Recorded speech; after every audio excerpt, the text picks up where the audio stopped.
Teachers, students, good morning once again. So first of all, I would like to appreciate the turnout. So it started early in April that we conducted this competition, and now we are coming to the end, and therefore we should have to appreciate ourselves.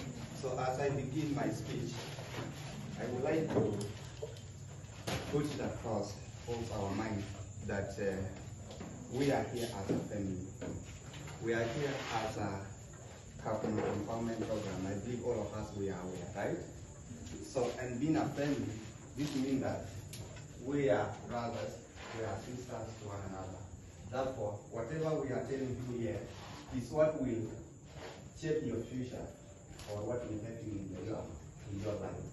So take what you think that it is positive in your life and leave what you feel like it is not important. Again, I would like to talk about us human beings. Sometimes we mess up. There's a part like Mwalimu amekukosea somewhere. Understand that human beings are always meant for what? For mistake. So that is the first thing that I will try.